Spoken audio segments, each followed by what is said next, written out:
Welcome to Holistic Health for Happy Kids, the podcast where we dive into the root causes of children's health challenges and explore natural solutions to help little ones thrive. I'm Lisa, a passionate pediatric naturopath and mum of 3, dedicated to empowering parents with practical tips and expert insights to raise healthy, happy kids. Each episode will unpack common childhood health concerns like allergies, eczema, fussy eating, and gut health, and share evidence-based advice to support your child's wellness naturally. Let's create a generation of thriving children, one holistic step at a time. Thank you for joining me on this journey.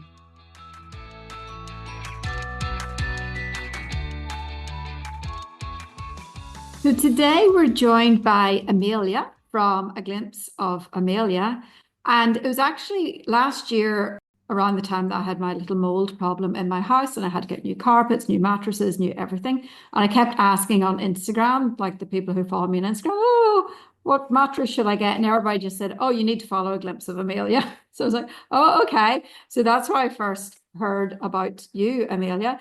So do you want to just tell me a bit about your journey and how you came to be the queen of low-tox living? Absolutely. It really happened. It wasn't planned, let's put it that way. I think when women are pregnant, I'm not sure if there's some like hypersensitivity that we develop, but it definitely for me started when I was pregnant.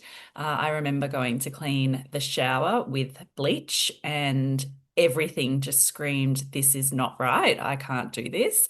It was, yeah, it felt really toxic to me that I was breathing this in, knowing that I was, growing a baby. So I definitely felt like pregnancy led to me just being a little bit more aware of products and things that I was using. So I consciously would go to the supermarket and I would choose products that said green or natural or organic. And then it wasn't till a few years later that I realized you actually need to turn the bottle over and read the ingredients list, because I came to find out the shampoo that I was using in particular was organic, but on the back of the bottle there was not one organic ingredient in there. And that sort of made me feel really disappointed, and I guess set me on a path where I went, oh, I wonder if other people know this. I wonder if people even know how to read this. Like, this is so confusing.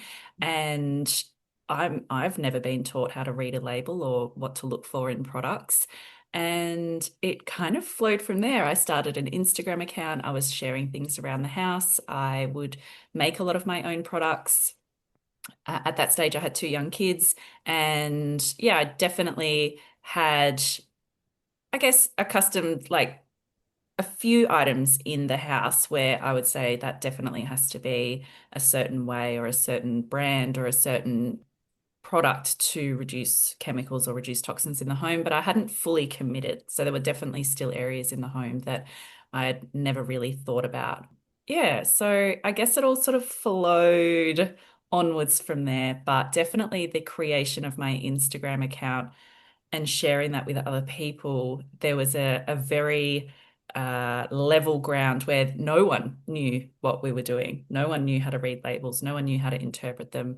And so I felt like it was a real, almost like a duty of care to be like, okay, I want to share this information and I want it to be free so that people could access it and just learn about products and what's in them.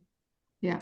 And yeah, so it all sort of had a little bit of a flow on effect from pregnancy and reading that bottle of shampoo that Yeah. day. I mean, food labels are confusing enough, but at least Mm, names and words that you will generally understand. But with products like shampoos, conditioners, they're all words that yeah, you really have no frame of reference. You really have no idea. And yeah. yeah, you're subject to the marketing. And, marketing is kind of a free-for-all in a lot of ways. Mm.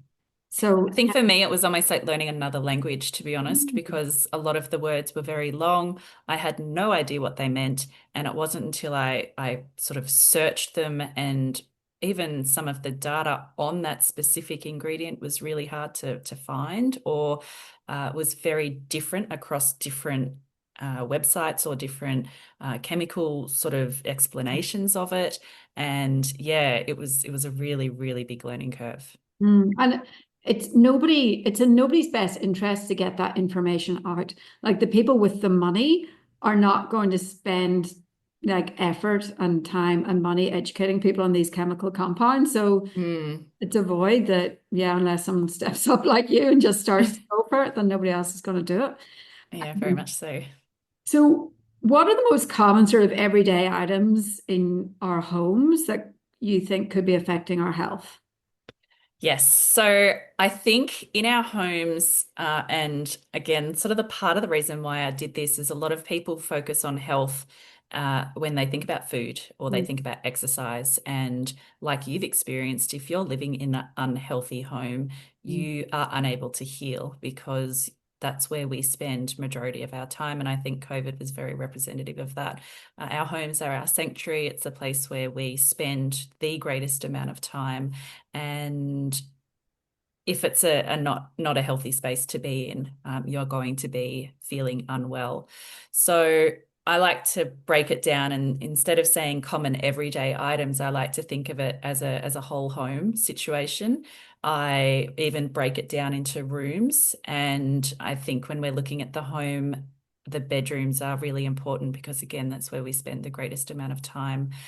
So, yeah, digging into the rooms even further, you'd then look at your bedding and your mattresses because again, that's where you're spending the most amount of time, where you're supposed to rest and restore and heal. The other areas where I feel like are really important, particularly if you do have children, is the nursery or the children's rooms, making sure that they're again not coming into contact with things like mold. The air quality in that space is good. There's not really any like electrical devices or EMF radiation that they could be exposed to in those rooms, and really just trying to create a space where it's a healthy environment for you to have that rest and restore. The other rooms, which I think are really important, would be the kitchen, because again, that's probably the other area that you're going to spend a lot of time in. You're preparing meals, you're coming into contact with lots of different items. It can be overwhelming, but I'll go on to talk about a little bit how I sort of break that down and the areas that I feel are really, really important to focus on. But I think everyday items that I'd like to see people look at changing or consider would be your water, yeah. the air quality in your home. And I also wanted to mention like renovations or new homes or new builds. There can be a lot of chemicals that you come Mhm. into contact with in those spaces because you've got new paints, you've got new furniture, you've got new flooring, and there can be a lot of off-gassing or volatile organic compounds that can emit from a new build or a new renovation. So that's also something to consider. Mm. And I think some people are very sensitive and some people are not. But I am super duper sensitive to all those sorts of things. Like when we got new carpets last year, I couldn't sleep in my bedroom for about 3 weeks. So I had to get my little camp bed down to the wooden floors in the living room and sleep there because I just woke up violently ill every day, which is bad, but it's also really Mm. good because it means that I will never be exposed to those chemicals because my body will say no well before I get to that stage. But it is very overwhelming. And I think nobody's taught this stuff at school. So I think a lot of people get, serious mum guilt about all the things that they have done wrong um, Mm. in this regard. But you just have to live and learn, and you just learn from your mistakes and move on. Yeah. And Absolutely. I think a lot of people come to me with a feeling of overwhelm. It's probably one of the questions or one of the most popular comments that I receive through my account is, gosh, this is so overwhelming, or I don't know what to do, or I feel guilty that I haven't done this earlier, or, how can I reduce the overwhelm in this what feels like an enormous situation. It's a lifestyle change. It's a lifestyle overhaul, and I think that can feel very, very overwhelming for people. Yeah. The way that I like to approach that is to say to them, okay, well, let's break it down like I did before. Okay, so I've got the home. Let's break down a room. Let's break down a cupboard. Let's break down a bottle. So it's really trying to simplify what we're trying to achieve overall. And it's going to take years. Mm. And for me, it's taking years. I have a mattress that I haven't replaced yet. I have couches that I'd like to replace. Like, it's not going to be one of those things where you go, okay, I'm just going to throw everything out and start again. It financially doesn't work that way, and wasteful as well. So for me, I think my approach to it when I first started getting into this, I'm like, right, the kids, what touches my children, what comes into contact for my children. And for me, that seemed to feel like the bathroom, the products that we were using in the bath, in the shower, shampoos, soaps, anything that they washed their hands with, anything that touched their hair. And then I think that sort of moved then into like nappy areas, what nappies were they wearing, what wipes were we using, what moisturizers were going on their skin. So that's how I seem to justify my little changes. So I did the kids, and then I would do like another area. I felt like I did myself last because I think that's like a lot of mums. But it did take me a little while to go, okay, well, I'm doing all these good things for the kids now. What about myself and my husband, and what sort of things in the home are we all coming into contact with? So for me, that was, we all drink water. Let's make sure that we've got filtered water, good quality water in the home. Pots and pans was another really important one because I'm thinking, well, we all cook and we all have eating off the one, pan. So let's make sure that our pans are healthy. And it's been a really good flow on effect to sort of, in my head, break it down Yeah. like that, just to sort of take that overwhelm. The only other thing, I think it can cause a lot of stress when you're out and about. I've really tried to be level-headed about this, and my saying is you can only control what you can control. And I feel like I can control my home, I can control what comes into my home, and that felt really safe for me. I can't control out there. I can do my best, but ultimately, I sort of have to almost leave it to their own devices, really, because I can't control a lot of what's out there, and that's okay. And you have to sort of sit with being okay with that and focusing really on the areas that you can make the biggest difference, which is where you spend the most amount of time. We've had a good water filter now for 10 years. And now my family is all so precious about water. So when we go out to a cafe or whatever, my kids, my husband would have not known good water from bad water. We'll all sit down, take and go, oh, I can't drink it. And even our dog, he goes down to the beach, he drinks the water from the water filter and he'll vomit it out immediately. So you kind of ruin it for everybody because you get like, yeah, you get used to better stuff. And I would say whenever you're chipping away at things, what I have learned is that you need to tell everybody in your family what you're chipping away at and what you're trying to change. Because I've Mm, spent about the last 5 years phasing plastic lunchboxes completely out of my kitchen. And I was so nearly there. We were on stainless steel for everything.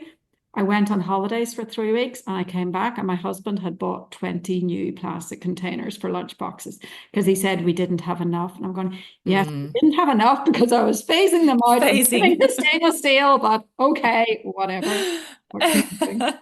Yeah, and not all the time are partners on board. And I've really had to think and accept that, my husband might not be into what I'm into, and that's okay. That's probably another question. How do I get my partner on board, or how do I convince this person to do this? And it's really not about that, I don't think. I think it's education, and they have to be really open and accepting to this. A lot of the changes that we've made in our home, my husband can see the benefits on how it's actually benefiting our children and benefiting our health overall. And he is really, really helpful. Like, he is the water filler. Like, he tops up the water filter. That is his job. He takes care of it. If he's away or something, I'm like, oh, I've got no water. So yeah, we definitely share certain passions, but then there's other areas where he 100% loves his personal care items that he has used for years and he won't change. That's it. And I'm like, okay, that's your thing. That's fine. I don't try to sit there convincing him how bad they are or how much I don't like them or, swap to this, swap to that. That's not my job. I don't feel it's just that is his responsibility. And if he wants to go there, but I'll say to him, I don't want the kids to have this, or I don't want to use this for XYZ reason. And yeah, that's he's very on board and accepting of that, which is great. So, Yeah, I think men definitely just have to see it to believe it. And that's just the mm, way they're built with their logical brains. And I always have to remember that when I met my husband in 1998, I was probably drinking 5 nights a week and eating McDonald's 3 nights a week. So, that's the person that he fell in love with, not like a natural yes. sort of. Yeah. No, my husband's definitely been like, wow, this is a big adjustment from, yeah, where we were when we first met to now. It's big, but I think when I clean the water filter and he sees the color of the filter, he's just like, oh my God, that's disgusting. And yeah, the kids, even my son ran out of water and he goes, "Oh, I had to drink from school, Mum. Oh, the water was so disgusting. I just wanted to spit it out. It was revolting." So yeah, there's definitely some luxuries that come from Yeah. this type of lifestyle for sure. Yeah. So a term that we hear a lot in this sort of field is endocrine disruptors. So can you just give us a bit of an overview about what endocrine disruptors are and why they're so important for kids and teenagers? Absolutely. So, an endocrine disruptor or an endocrine disrupting chemical, it's a substance that can interfere with your endocrine system. So, the endocrine system is like a network of like your glands and your hormones, and that can regulate, I guess, like the biological process, like growth, metabolism, your reproductive system, and it can also affect your mood. So, a lot of these endocrine disrupting chemicals, if you have something like a phthalate, which can be found in fragrances and plastics and things like that, that can block or alter your endocrine system, you can just imagine how then it can affect those items such as growth, metabolism, reproduction, mood. So, I think for teenagers and children in particular that are going through quite large growth spurts, I know that kids from birth to 2 years old, like the transformation is just enormous. Then there's sort of another growth spurt between like 5 and 8. And then kind of the teenage years from sort of 8 to 14, they're just going through the most enormous changes, in particular with their endocrine system. And if that is affected during those critical stages, things can happen where you can have like an altered pubertal timing. So you're not actually going through puberty when it might naturally occur. You might be receiving signals in your body that says, okay, let's go through puberty now, which is too early, or let's go through puberty later, which is too late. And it might just disrupt the normal rhythm and the normal system of things.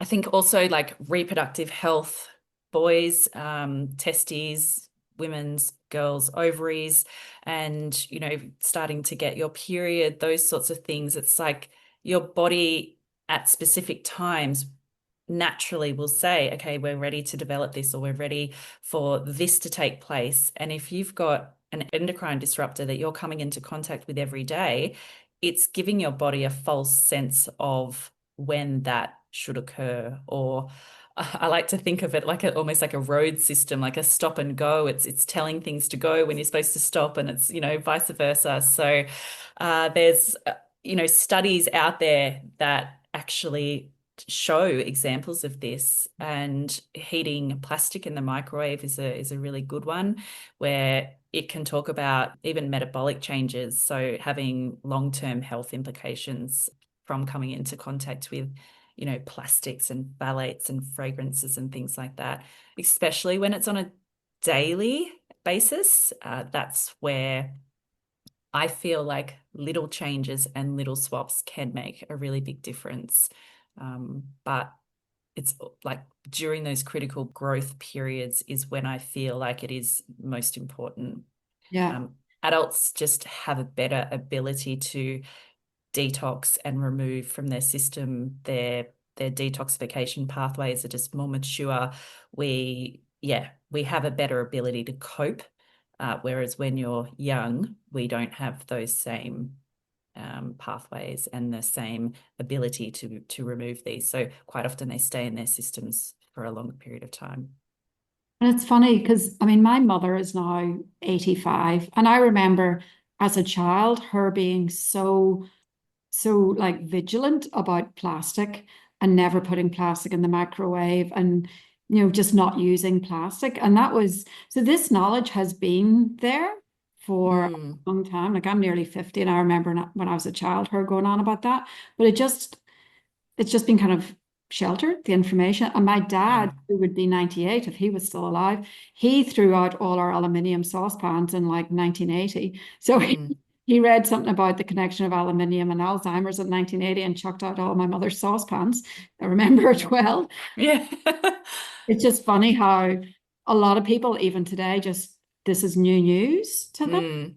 It's just not I real. think we're very blindsided and we're very sort of attuned to what we're being told is just normal and good. Like I used to use Pino Clean. I actually think I got excited when I saw an ad going, new Pino Clean bench spray. And I'll be like, oh, I'll go get that one. Like, and to think that what's in it and what it's doing. And but at the time I thought, oh, new products, let's go get it. And yeah, I think we've really sort of removed ourselves from what, traditionally yeah, I'm sure like your grandparents, like they had forever pans. You got a pan that was cast iron or, steel or something like that. And it lasted them forever. Whereas now we've got all these groovy looking cast iron enamel. They chip to, Yeah. the first year that you've got them. They scratch the first year that you've got them. They start to look gross and then you throw them out. Yeah. So yeah, I just think, yeah, back in the day, they're just things used to last and were Yeah. built to last. And I'm not saying everything was perfect, like the aluminium pans and things like that, but there was sort of more of a care in the item having a long life and lasting Yeah. for a period of time. So I mean, I've seen girls with very early puberty, so starting to menstruate about 6, 7, and all we had to do was cut out the plastic water bottles and switch them to stainless steel, and it stopped. So wow. it's that low dose every single. Yeah, that's unreal. What are they, whenever you're looking at labeling, are there any like natural or green labels on products that are trustworthy? So is there anything that you can read quite easily and think, yeah, this is a genuinely good product? Not from the front of the No. bottle. No. That's the quick I'm answer. just going to say a blanket no because we see words like greener, we see words like organic, we see words like natural. They don't mean anything. They actually have no meaning. There are a couple of certifications.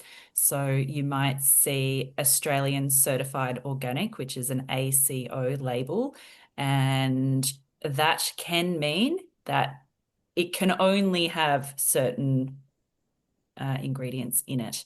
So there's, it's excluded from XYZ, but it can only contain these ones here. So the ACO label can be one that indicates, okay, well, that's going to be a better choice.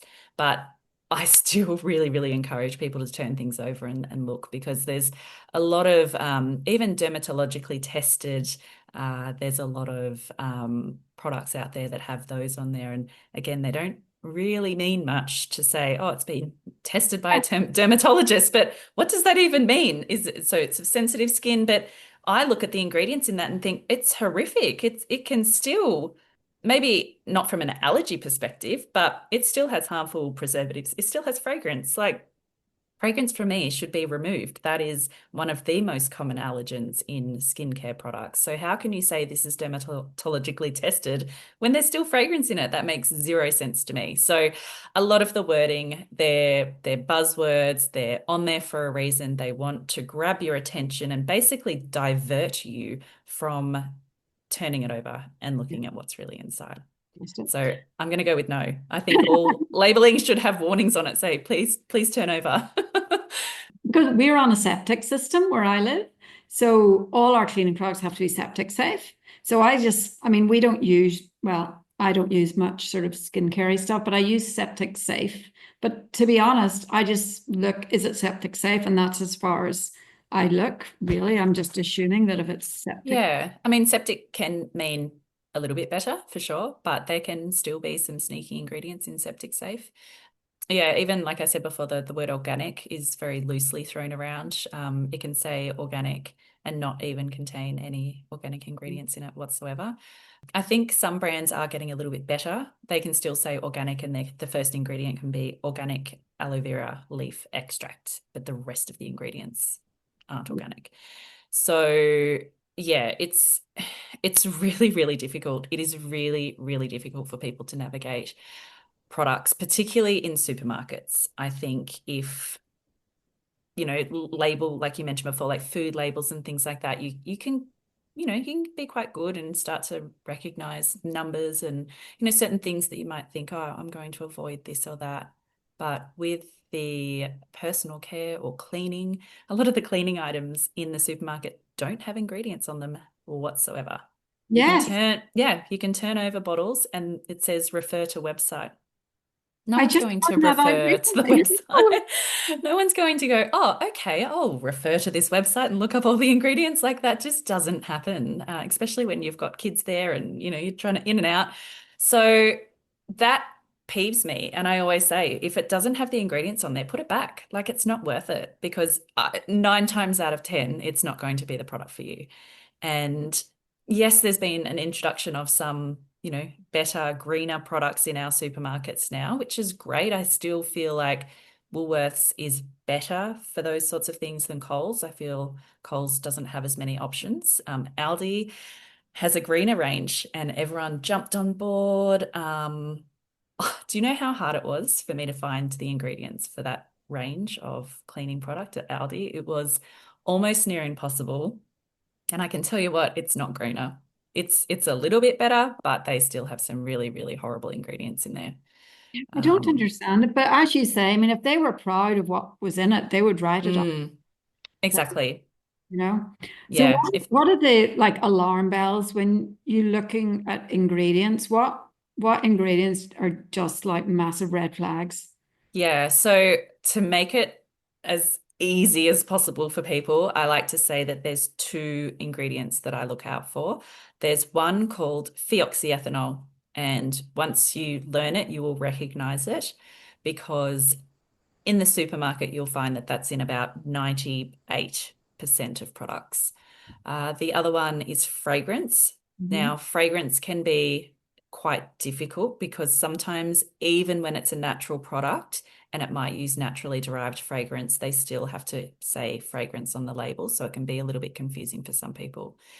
If you've got the time, it's a really great option to go into like the frequently asked questions or have a look on their website. They'll generally break it down and say our fragrance is naturally derived or whatever the case may be. But typically in a supermarket situation, when you're looking at baby products, when you're looking at cleaning products or personal care items, the fragrance will be synthetic. So your deodorants, your shampoo, conditioner, moisturizers, a lot of the makeup that they sell in supermarkets has fragrances in it as well. Your hand soaps, your body washes, your bench sprays, your your laundry detergents, anything that you would buy in a supermarket is typically fragranced. Now, I can't actually walk down the cleaning aisle. I find the smell is so overwhelming. And it wasn't until cutting out fragrance, synthetic fragrance from my life that I've just almost become hyper aware of it. I can walk past the front of someone's house and smell the washing on their line. It's a really strong just nauseating is the way that I can describe it. But it wasn't until removing it that I could actually smell.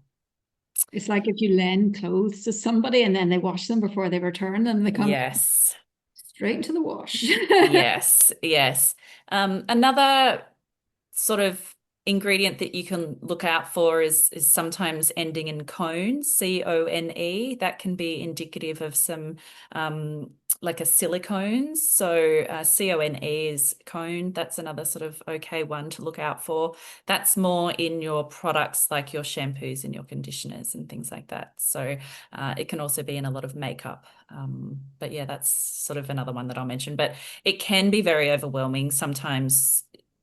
Yeah, that ending, like the last 3 or 4 letters, if you've sort of got the knowledge of, okay, so siloxane, so I'm going to look out for, silo or something like that. That can also be, okay, so the words that start with sil might indicate that it's a siloxane or a silicone or, different types of preservatives. And yeah, it's really, really hard to navigate.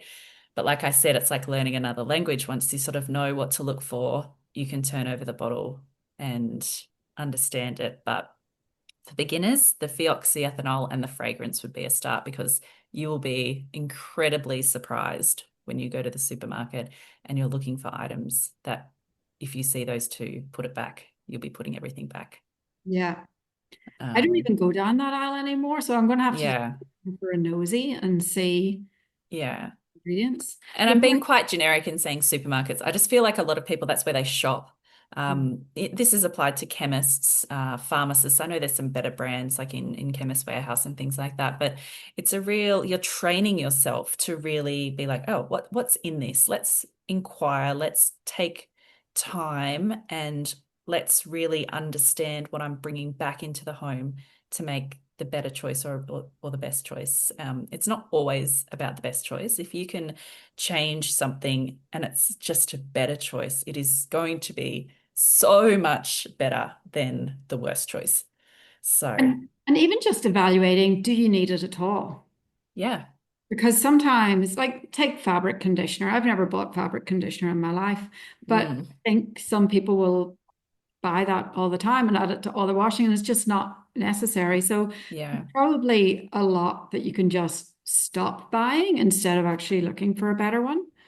Definitely. And a lot of products are sold to us thinking that we need them. Like, why do we need a spray for benches, a spray for ovens, a spray for this, a spray? Like, why can't we just have one spray that does it all? Like, why do we need all these different specific products? And also, a lot of the time, a lot of them are, oh, this one's antimicrobial or antibacterial, or we need to make sure that everything's, sanitized. And no, soap does a really great job in removing germs and Yeah. sanitizing our hands, basically. But yeah, it's going back to basics. Like, this stuff didn't exist years ago. Yeah. And, people were able to use soap and wash their hands and be clean. And yeah, what's happened to that? Yeah. Why And it's why not have we that moved long away ago. from that? No, 50 it's not that long ago. years ago. And look at asthma, look at allergies, look at what has increased in those, Mm, because we're cleaning things within an inch of their lives. The one super toxic thing that I have in my house is oven cleaner. yeah. Because I've tried the natural oven cleaners and I just can't find. I probably should just clean my oven more regularly before it gets to the point where it's just too hard to clean. But that's Yeah. what I really struggled with. But I put on Mm, the goggles, I put on the mask, I put on the mm. gloves, like I'm ready for war. But it really irritates me that I've never been able to find a good alternative to Yeah. Someone actually sent me 3 brands yesterday saying, which is a good choice? This one, this one, this one. And I didn't even realize that these sort of more natural brands even did. They were barbecue and oven cleaners. And I was like, wow, that's amazing. So yeah, I haven't tried them, but yes, sometimes the key is, yeah, you just got to be more on it. You've just got to clean it a little bit more regularly. So when the time comes, it's not as bad. But there are things you can do where you can put a tray of water with some lemon in it and just put the oven on for 10-15 minutes, turn it off and let that sit in there. And that helps kind of like break down and remove all the really tough stuff so that when you do go in there, you can then go in with a more gentle approach. And then I've got a really, really great soft scrub recipe that I can share. And I use that on the glass on the inside. And yeah, it's really, really great. And so on your Instagram, you obviously share like, better for you options as well, but then you share recipes to make things like that as well. Yeah. I feel like when my kids were younger, I definitely shared a lot more. I've saved all those recipes on there. And I think with life, things ebb and flow. And I would say that back then I made a lot of products. At the moment, I haven't really been. I definitely have my soft scrub recipe that I love. I used to make all our own hand soaps and things like that, whereas now I've just found products that I really love that are easy to get. And, for that stage in my life right now, doing DIY it hasn't worked. Whereas back then when they were younger, I was making my daughter's baby wipes. I was, making balms for their skin. Yeah, I was really, really invested and into it, which I think's amazing at the time. And I think you've just got to go with what your capacity is in life. And yeah, I've just moved away from sort of DIYing lots of things to just doing a few things at the moment. But yeah, I've got recipes on my page. I'm happy to share, reach out if anyone wants an alternative, I will find it. We make nappy balms and stuff like in our clinic as well because they're just so Yeah, so lovely and you easy. just know what's in them. But yeah, I mean, when people are overwhelmed and then you tell them that you need to be making the soap, the It, shampoo. it might just push people over the edge of like, I can't do this. So I'd rather you, yeah, not do that. If you don't have the capacity to DIY, you don't have to be Low-Tox. Like there are incredible brands out there. And in comparison to 10 years ago, the options that we have now are amazing. And I think social media has really allowed like women and women in business to be like, oh, I can do this. I can create this product. And yeah, there's been some incredible Australian businesses along the way. There's been, husband and wives that have collaborated and come up with beautiful skincare lines. It's been incredible to watch the evolution from when I first started this to having one option to now there's, 10 in certain areas, which is beautiful to see. And I'm a massive advocate of small businesses, Australian brands. Yeah. There's a lot out there. So say someone's listening to this and they've just got pregnant, so they're thinking, oh my God, like this is the time I need to start. What would you say would be your advice to someone who's just pregnant and wants to start to clean things up straight away? Yes. So, as awful as it sounds, not so much in Australia, but in the US, there's been a lot of studies done on cord blood and placentas, and it's really, really unfortunate to find that babies are born polluted. So they've found up to 200 industrial chemicals in some cord blood, which is just sort of mind-blowing to think. But when women have children, it's their way of detoxing. Men don't have the ability to do this because they don't breastfeed, they don't give birth. And yeah, this is a woman's way of detoxing their bodies. So things that you can do to help prepare. So if you're either not pregnant, but you're thinking about it in the future, or you are pregnant and there's a few things that you just want to do, definitely looking at your cleaning products, I think is a really big one around the home because that just avoids you coming into contact with them, breathing them in. The other one is synthetic fragrance. So looking, do you have candles around the house? Do you have plug-in air fresheners? Are you using fragrance laundry detergents? Do you have anything that's like really strong and overpowering in the home that you could look at removing? We spoke about like glass containers, so trying to remove plastic from your life if you can, just being more aware of like what you're eating out of, what you're storing your food in, and if you can swap over to like glass or stainless steel, that's another really great option. And another point that I had was also when you're vacuuming is making sure that you have what's called a HEPA filter or a HEPA filter in your vacuum cleaner. And that basically stops whatever you're vacuuming up from spewing back out into the world. It basically stops, yeah, all the dust and the microbes and bacteria and all that sort of stuff sort of coming back out into your breathable airspace. And then I think also food is really important. So I know obviously from your perspective with your history, organic if you can. Where possible, you can look up the Dirty Dozen. But yeah, coming into contact with pesticides, if you can limit or just reduce that as much as possible. Processed foods, looking for additives, preservatives, dyes, and just really trying to make a conscious effort to limit or reduce those out of your life. Filtering your water is another really good one. And then also you could look at your personal care products and what you're putting on your skin daily. So like your makeups, your soaps, shampoos, conditioners, all that sort of stuff. So I think without overhauling your entire life and doing like a massive detox, there are just some things that you could proactively look at. Okay, I've run out of shampoo. I'm going to make a better choice next time. Let's choose one that doesn't have synthetic fragrance, or let's choose one that doesn't have any synthetic preservatives. So yeah, I think if that was me and I was looking to have a baby, there are definitely some things that I would look at reducing. You can definitely consult your doctor. I don't think we need to go on any drastic detox protocols, especially if you are already pregnant. I think that can be quite dangerous, but yeah, just look at that with the guidance of a doctor. Another one would be also maybe like EMF and magnetic electromagnetic fields. So just being aware of your sleep space. You're not plugging your phone in next to your bed. You don't sleep with your phone underneath your pillow. Just trying to make sure that you don't have like high radiation items in your space where you're sleeping at night. Yeah, I'm on a bit of a rampage of EMFs in our house at the moment because but I do keep my phone beside my bed, and I'm trying to remember to put it onto airplane mode, but I'm forgetting most of the time. But we've got a router in our room and everything. It's like, right, we need to put the router in the roof space, so it's like 10 meters away from the bed. There's just so much to think about. Yeah. Yeah, it can be a lot. It can be a lot. It can be overwhelming, and it could be something as simple as putting a timer on the power point for the router, and then it automatically switches off at 10 o'clock at night, switches back on at 6 o'clock in the morning, and you don't have to think about it. Yeah. As long as it's off when you're having your restoration sleep, that is the most important thing.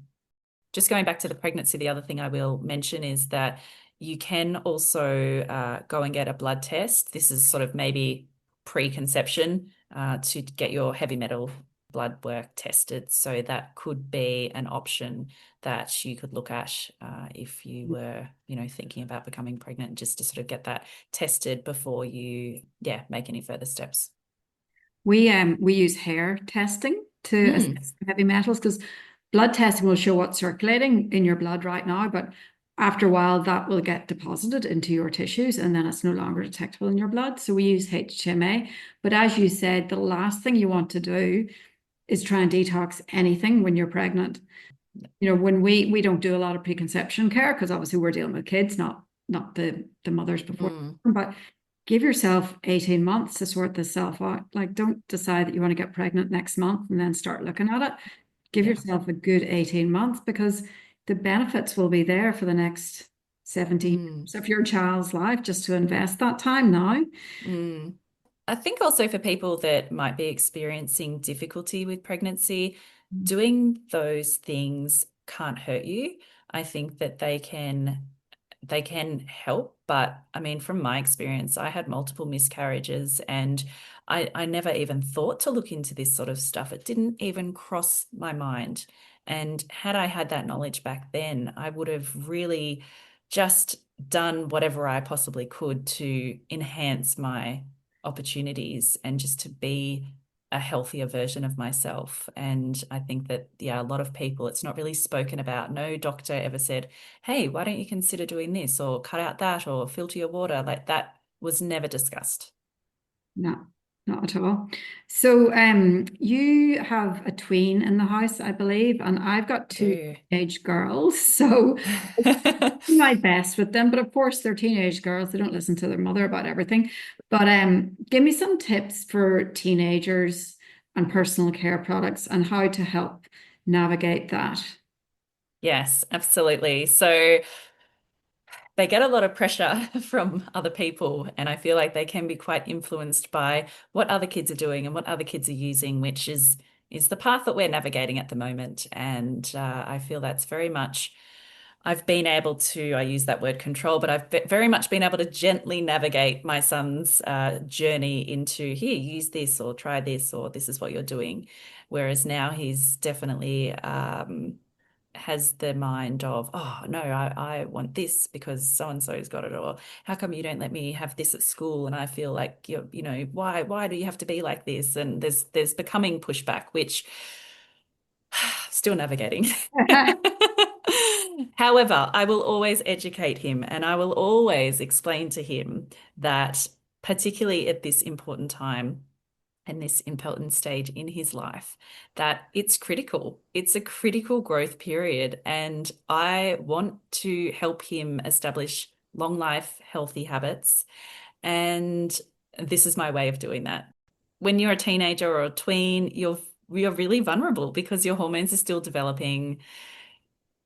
They're sensitive to all sorts of things, like we touched on before, the endocrine disrupting chemicals. And I think with teenagers, they tend to have an increased use of personal care items. So, you see all the young girls out there with all the makeup and all the sprays and all the things that they feel like they need to use. Your boys might start using deodorants and wanting to smell a particular way. And I think that there's just definitely an increase in the items that they start to use around this stage. And it's important to make sure that they're using better products because of that vulnerable period that they're going through. So yeah, peer pressure, marketing, all those sorts of things, like the Lynx deodorants, all those sorts of things that they'll start to become aware of.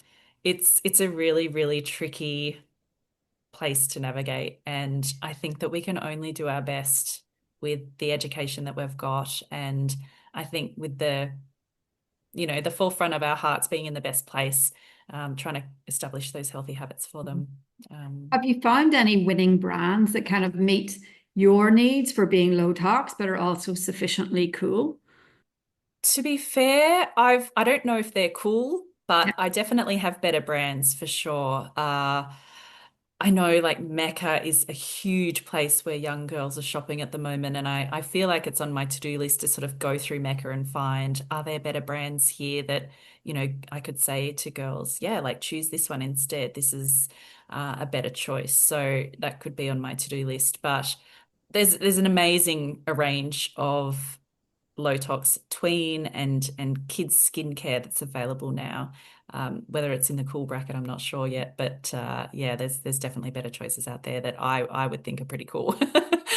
There's a brand for boys called 808 Dude. So yeah, there's some marketing out there. There's some the Melvoroy have got a great tween range that they've just brought out. There's another brand, Juniper, which has a beautiful tween skincare range. And I think it's really just making sure that they don't use anything, really harsh and synthetic, because their skin is still very sensitive and delicate.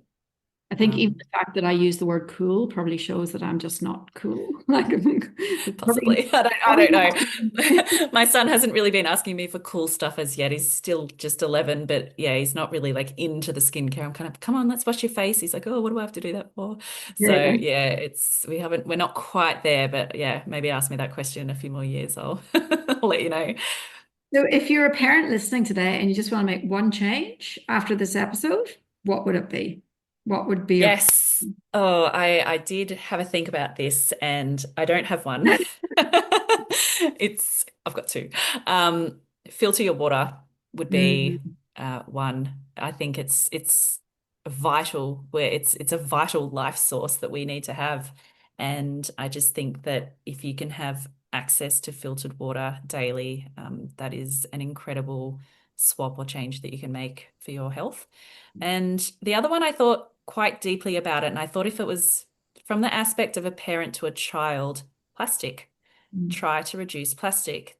As we touched on before, there's plastic plates, there's plastic lunchboxes, there's plastic drink bottles, there's Glad wrap, there's Ziploc bags, there's dummies, toys, PVC in our gumboots, in our jackets, in our shoes, and it's even in our clothes now. You can get recycled plastic bottle jackets. weird. And I think if a parent can be a little bit more aware of plastics and just how they are absolutely everywhere, and just being mindful of what their child's coming into contact with. That would probably be my other up there change for people Yeah. to consider. And from a health point of view, 100% agree. And then from an environmental point of view, every single piece of plastic ever made is still in existence. It ain't going anywhere. It actually breaks my heart to think about. It is devastating. And if it's not, a full piece of plastic, it breaks down into microplastics. And I'm pretty sure that they've discovered now that there is not one piece of this planet that is unpolluted now. They've found microplastics in the Antarctic and in polar bears, and it's just horrific. It's crazy really who's running the show, is letting this happen. Like nobody's in charge of this. Nobody's taking control. Yeah. Oh well. And then to think that they can, I love the fact that they're cleaning up the oceans and they're taking this plastic out of the oceans and recycling it, but they're recycling it and turning it into items of clothing that we're wearing. And then you put a jacket on and that's getting warm. And I hate to think what it's excreting. I can't find children's bathers now that aren't recycled plastic bottles. And the companies think that they're doing this amazing, sustainable. And that's such a buzzword at the moment. Yeah, you're being sustainable, but like at what cost? Like what you're putting plastic on people's skin. Like how is that healthy? And honestly, I challenge you to find a pair of kids' swimwear that is not made out of plastic bottles now. It's a minefield. And we, like as a community, my community, I quite often, ask them for help as well because I don't know everything. And I say, let's try to find this. Let's band together and come up with some brands that do not use this. And that's a really, really big one at the moment. And puffer jackets. Puffer jackets is another one. You can't find them. Otherwise, they're really, really, really expensive. And, a lot of parents tend to, their kids are in and out of clothes every 4 seconds. So difficult. So much to navigate. So obviously we've only covered a fraction of what there is to talk about, but everybody go and follow A Glimpse of Amelia on Instagram because that's where you can dig into all of these different things and look at brands and look at what you should actually be buying. Thank you so much, Amelia, for joining me today. It's been so interesting. There's just so many layers that you can go to on this, and it's a lifelong project, really. It is. And just on that, I will do a little plug for myself. I did create an app last year called Glimpse It. It's available on the App Store and Google Play. It is a Low-Tox brand directory, and my reason for creating this was for busy parents. It is something they can have in their pockets when they're out shopping, and you can literally pull it out. You can search room by room, category by category. So today I'm in the supermarket, I'm trying to find a better body wash, and you can look at body wash in the app. And if it's, the brand's listed there, you can choose from that option, or you can shop through the app as well. I have gone into the health of the whole home, so I've covered all the rooms. I've since added a baby category, a baby nursery category, a low-tox pregnancy category, low-tox pets, and we're looking at doing low-tox camping next. So it's been incredible, such good feedback from my customers and my community, and I think it's just going to continue to grow. So really, really proud of that. Awesome. So it's your whole life now. It is. It is my whole life, but I am so passionate and I absolutely love it. It doesn't feel like work to me at all. I just feel like I'm sort of providing a service, and I just love talking about it and educating people as best I can. So awesome. Well, thank you so much. So the app's called Glimpse It and Instagram, A Glimpse of Amelia. So thank you very much. And thanks so much, Lisa. Take care.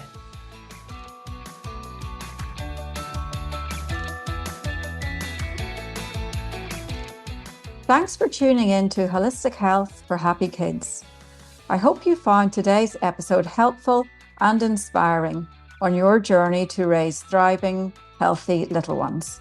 Remember, small, consistent changes can lead to big transformations. If you enjoyed this episode, please subscribe, leave a review, and share it with other parents who might benefit. You can also follow me on Instagram and Facebook at The Pediatric Naturopath for more tips, tools, and inspiration. If you've got a question or a topic you'd love to hear about, please send me a message. I'd love to hear from you. Until next time, take care and keep supporting your kids in the most natural, nurturing ways possible.